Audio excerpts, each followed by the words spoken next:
welcome to a Beers and Gears Extra. We did a Beers and Gears about shifter linkage problems, but we never included this particular shifter linkage problem. So if you don't know how a transmission works inside a Harley, it's got a long drum. Picture a tube from a toilet paper roll, and that drum has got grooves in it, and depending on which way that drum rolls, it moves your shift forks around to pull them in and out of different gears. So obviously you shift up, up, up, up, and then you shift down and it rotates forward. So on the end of that tube, it's called a drum, there's a bunch of little pins, and we'll show you now in a second. And basically connected to your shifter linkage is a finger. And the finger's got a couple of hooks on it, and there's a spring that keeps tension on it. And that's what grabs those pins on the drum and rolls them around when you shift your gears. So I can show you basically how it works here, and I'll show you what's going wrong with this one.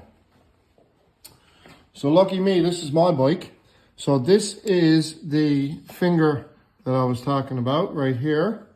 And if I lift that up a little bit, you can see there's little hooks in it, if you will. And there's a spring here that keeps tension on it.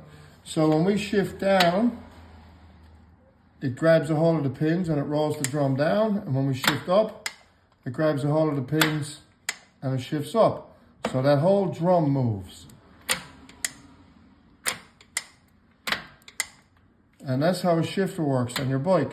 This particular bike here, this spring is getting weak. There's about 55,000 kilometers on this bike.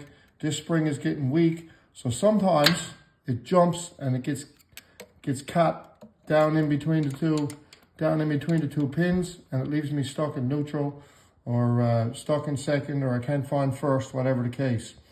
So that won't happen. These fingers won't skip over those pins if this spring is nice and strong. So this particular bike, we're going to have to replace this pin. So producer Vinny's going to insert a picture of the finger and the pin setup for you. And when we come back, I'm going to put a new spring on it and hopefully get this thing back rolling pretty soon.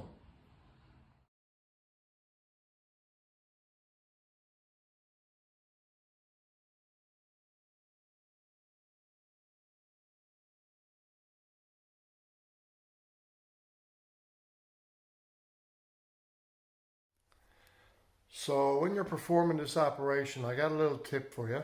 First thing you want to do is you want to use a pick with a hook on it. That'll help you grab a hold of the spring and pull it back to disengage it from the lever. Second thing you're going to want to do is you're going to want to get some small rags. As you can see, we got here small rags, and put them down into the transmission. That way, if you lose this spring, it's only going to fall here somewhere, and you can go with a magnet and get it back pretty quick. If not, if you lose this spring down the transmission, you're into a whole lot more time and a whole lot more labor. You might end up having to take the transmission apart and fishing that spring out of the base of the transmission. So that's not going to be fun. So take the time, put a couple of rags in there, and when you're done, you can just pluck them right out. So just to finish up our Beers and Gears Extra, we put the new tighter spring onto the shifter Pawl, put the cover back on. Pretty easy to access on this bike because it's a twin cam. I don't think you can access it so easy on the new Milwaukees, but we did that, and bike worked great.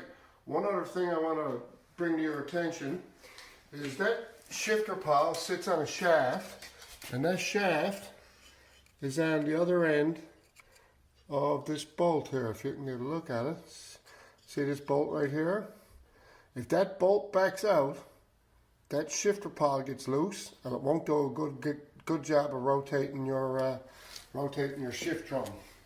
So you want to make sure that doesn't back out. You want to make sure it's Loctite on it, and you want to make sure it's properly torqued. But other than that, it was a pretty quick and simple fix, and we're back on the road. So there's more Beers and Gears episodes in the hopper. They'll be out soon. Thanks for watching.